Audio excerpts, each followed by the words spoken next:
Oh, it's live. Live. Say hi to my belly Hey button. guys. Why are you going to make everything awkward? I don't know. Also, there's a piece of garbage that I threw over there. We're gonna clean up my office It's gone. before that happens. All right. Sweet, thanks. You're welcome. Do you want to tell people what we're going to chat about? Yeah, welcome here. We're hanging out in the office tonight because we like to work our little butts off. So This is summer. It when is you have summer. children. It's true. It's true. Yeah. Yeah. So we are going to be talking about reviews, how to get them, how to take care of them if they're negative or positive, Yeah. and how to just put them into action. Like, what are you going to do going forward, whether it be good or bad? So we think this is relevant to a lot of people. Especially now, summer's a great time to start getting reviews if you don't have a lot of them already.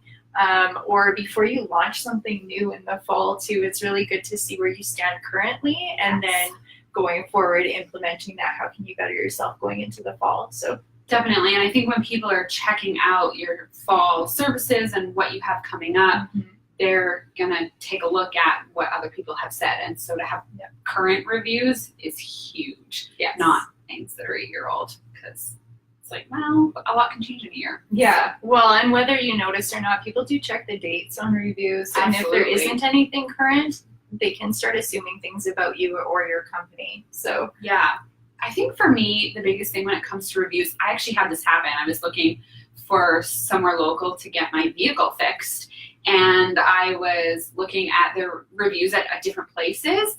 And there was some negative reviews on different sites. But the place I went to had addressed every single review. They had thanked people for good reviews. And for bad reviews, they were like, please contact us, call our office. We want to make it right. And so for me, when there's a bad review, if it's addressed, it almost doesn't matter anymore because they've taken ownership over it. And so that's my biggest advice, I think, when you have a bad review is just try and make it right. Connect with the person. Do not ignore it, especially the bad reviews. Those are the ones you cannot ignore. yes. Yeah. Yeah, no, it's huge. I often, even when I'm reading reviews, I don't even care about the complaints that people have. I want to see how the company dealt with it. Yes. Like, if you are courteous with the response, if you're respectful, if you're informative, or if it's just short and sweet, sometimes that's okay too, because then I know that you're not going to go into the dramatics where it could have unfolded in a bad review. Yeah. Other things I've seen with bad reviews that I've thought that's a great way to respond when it's something that could get really heated is to comment and say, hey, I'd love to private message you and kind of take the conversation out of wherever that might be and get it somewhere in a more private conversation, whether that be a phone call or email or private messaging, whatever that looks like. As a customer, I appreciate that. I'm okay with that. Yeah. Yeah, well, and it's huge when companies go above and beyond. When you bring that personal aspect to something where a review, some people just assume that it could be somewhat anonymous. Sorry. Boom. Or if it's something where you just kind of wanted to take it and leave it there. Like when a company actually takes the time to stop what they're doing during the day to personally engage in a conversation with you and try to make it a better experience than you may have had with them. Or on the flip side, to thank you for leaving a really good review for them. Yeah. I think it's huge when big companies especially make themselves small in that moment and provide that community and connection aspect to their business. And reviews is a great way to do that. Yeah. So if your clients ask you where they should get reviews, so is it Google, is it Facebook, is it their own website that they're posting reviews? What are kind of your suggestions on what matters the most? If your analytics to be able to bump yourself up on especially Google searches without needing to spend money on your SEO, on your search engine optimization, Google reviews is a huge way to be able to do that and not have to spend any money. Yes. So that's a huge one. That's where you want to reach out on people that you know for a fact that they have had really good experiences with you. Some people take it even as far as to get family and friends to be able to write reviews for them. Integrity wise, I have a little bit of an issue with that if they haven't actually used you in a business sense. Yeah. I would rather see you go after your clients that you have really good relationships with. and to be able to reach out and do that. However, it's really hard to get Google reviews if you don't have a really strong relationship with your clients. It might feel a little bit awkward and weird to ask them to go and do it because it does take a little bit of time and it isn't like super user friendly to go and find where to write the reviews. So if they're unsure of that, that is a little bit of a couple steps that they need to take in order to do that for you. So ask really nicely.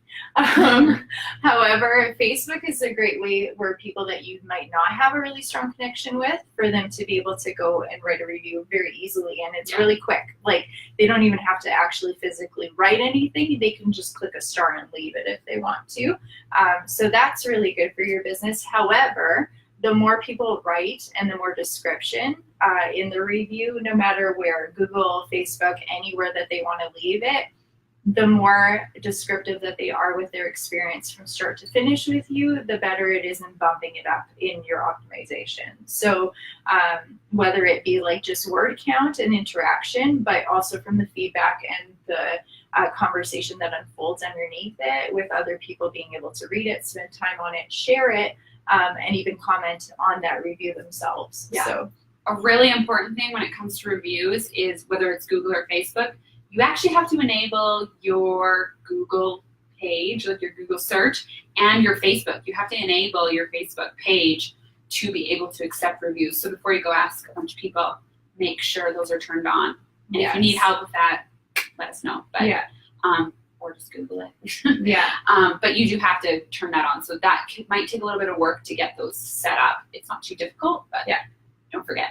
Yeah, Google too, in some instances, if you are a business that operates outside of a home, you also usually need to be able to verify that that is your address before that's even unlocked as an option for people to be able to leave reviews. And so often that is like waiting for a card to come in the mail from Google once you register, and then you have to go online, put in your code that gets sent to you just to verify that you received it, so you are physically at the location, and then it takes a few days after that for you to be able to get people to leave reviews. So it's a bit of a process, but it's worth it if you're operating off of foot traffic. That's a huge one to get people to leave your Google reviews. So that, or like you said earlier, if you're wanting people to find your reviews and jump onto your website, if you want, when people search whatever your business might be, if you want that to be found within a Google search, Google reviews are huge. Yeah, well, and it also, if you're even someone searching for somewhere with Google Maps and there's a bunch of places that are similar to what you do, often people will just click and go to the one that has the most star reviews. So that's huge. Yeah, for sure. Or what comes up first. Yes. And that all comes back to search engine optimization and all of that kind of stuff. So again, that's a bigger discussion, but that's important for sure. Yeah. And I'm the only one that, like, the floating hands on the side is like distracting. Thanks. I'm just gonna go like this the whole time, every time that one goes up. If you guys have questions as you're watching, whether it's related to reviews or something else, and if you have something that you want to chat about, let us know. We're just hanging out. We are hanging out. Cheers to you. Where else do you tell your clients to maybe post reviews or not post reviews? Like, tell me, do you have thoughts about Yelp? Well, Yelp is a tricky little bugger. If you register on Yelp and you try to go the route of paying for the trial,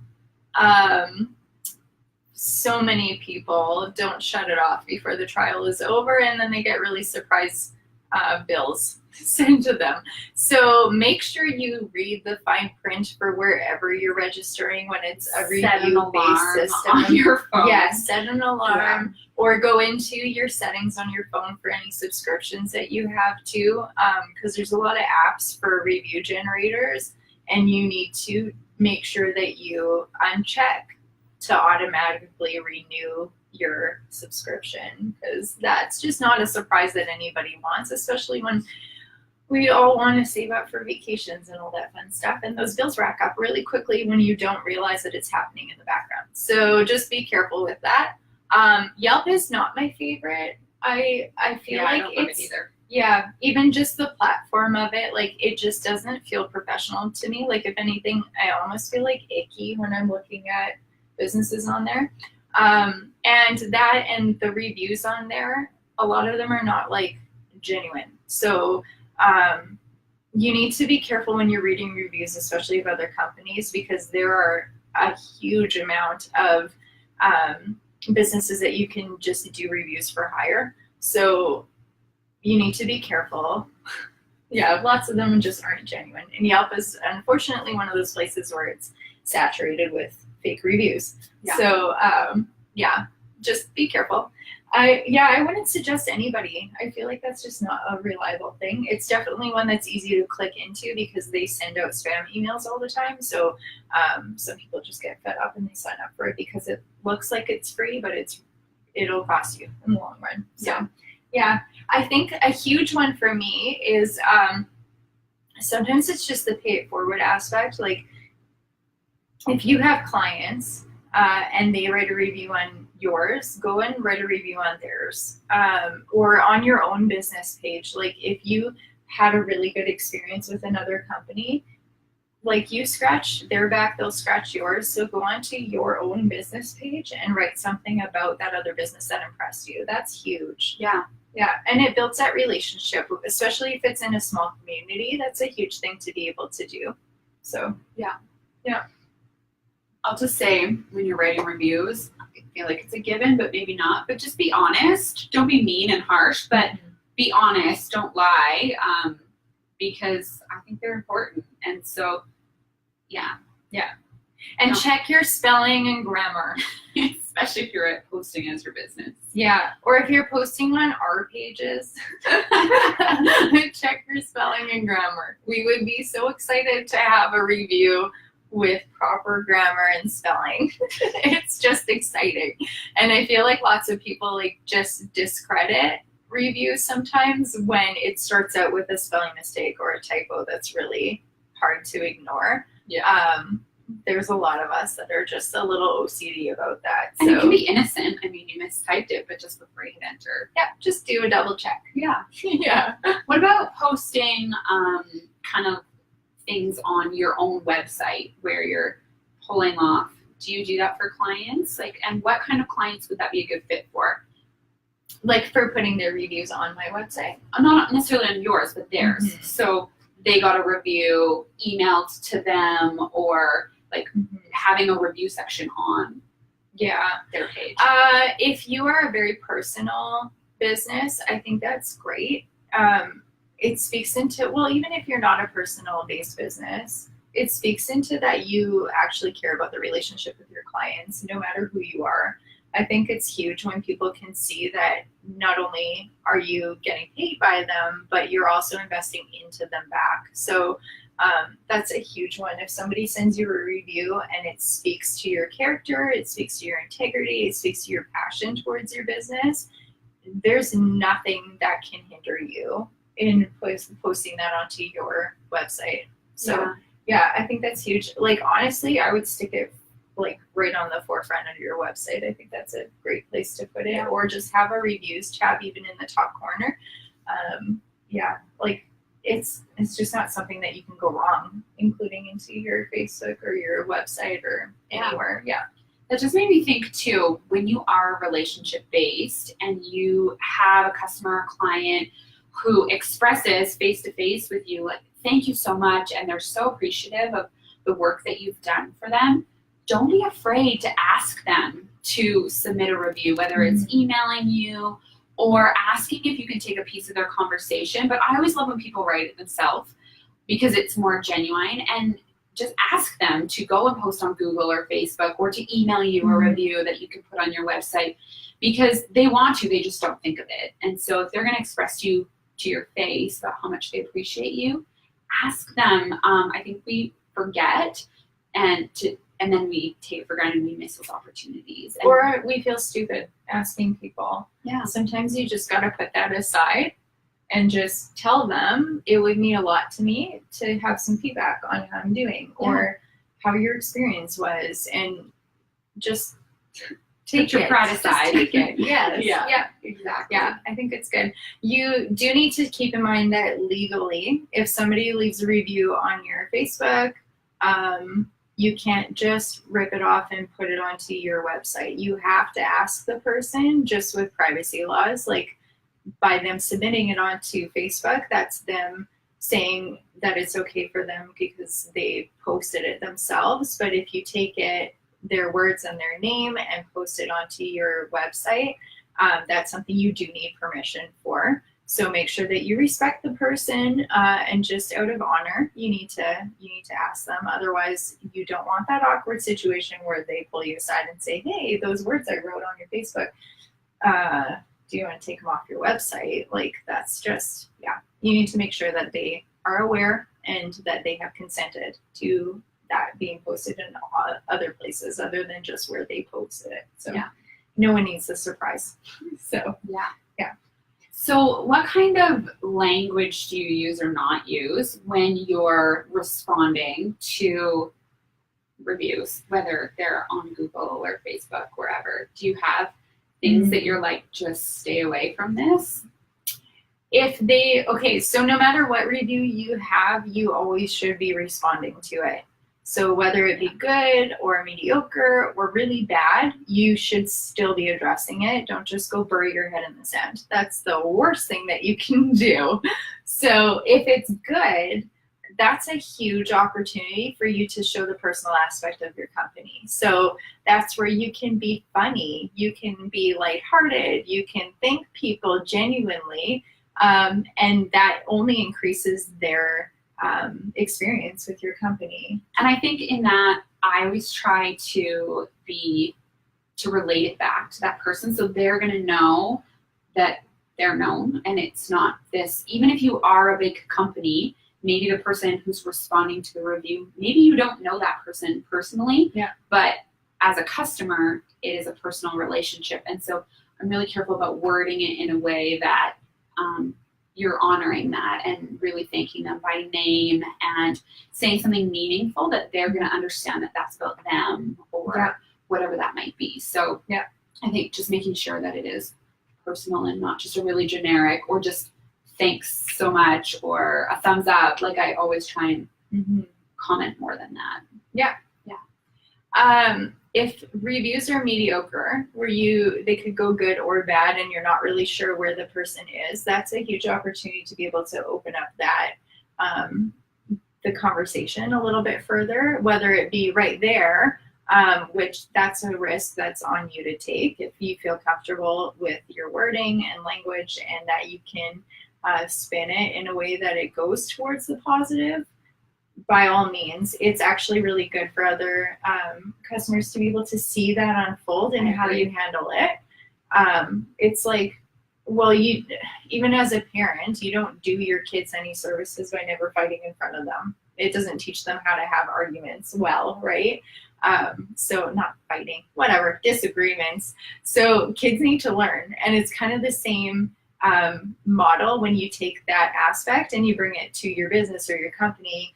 You need to show people how you deal with conflict. And so if you're really good at it and that's a strength that you have, that's a huge opportunity to be able to model that and to show it to people and have other business even learn how to do that by following your business and seeing you do that. So that's a huge opportunity for growth for a lot of people to be able to see it. Or if you're not sure if you're good with it, try it. Or just engage in it, and if it feels like it's headed south, then just move it over into a private conversation. That's totally okay. Exactly. People don't need to see how it was resolved. They just need to see that you engaged and engaged healthily. So that's a huge thing to do. But you can often, 9 times out of 10, if you engage into a conversation with somebody who left a kind of so-so review, you can often, just through having that personal touch of an actual conversation with that person, whether it be online or a private message or even face-to-face in a phone call even, you can spin it to be a positive experience when they were kind of on the edge. So, yeah. And then I've had situations where, somebody's left a 1-star on Facebook, and I actually was like, I don't think this is actually even really one of our customers, and I'm not sure. So sometimes I'm like, I think it's a mistake almost, or I know that we had a face-to-face conversation and that they're completely thrilled with everything and put a 1 star. And that can happen by accident. And so I've even commented in situations like that, something along the lines of, hey, we'd love to connect with you and earn the opportunity to have you change your rating to a 5 star or whatever it might be. Because especially if they don't leave a comment, it's hard to know why they left that. And so often it's just a wrong click. One time I had somebody go, I thought 1 star was better than 5. So just like complete misunderstanding. So that's another example of why it's so important to respond to every review. Yeah. So just miscommunication. Some people, honestly, it's because their kids are playing with their phone. Yeah. Like, it happens. Yeah. Or you did a little finger fumble. Like, it happens to everybody. Yeah. So and that's where, again, just respond because it's important.